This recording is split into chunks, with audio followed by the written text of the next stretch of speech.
Apa nak buat jika harga emas sedang murah?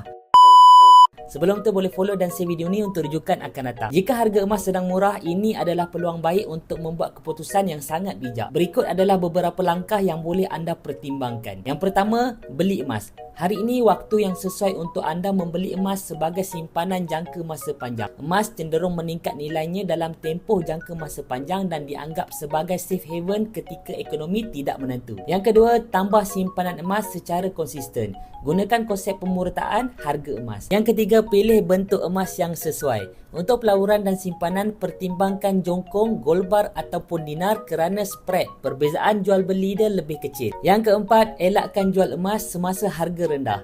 Jika anda sudah ada emas, elakkan menjual pada harga murah kecuali benar-benar terdesak. Yang terakhir sekali, yang kelima, tingkatkan ilmu pelaburan emas.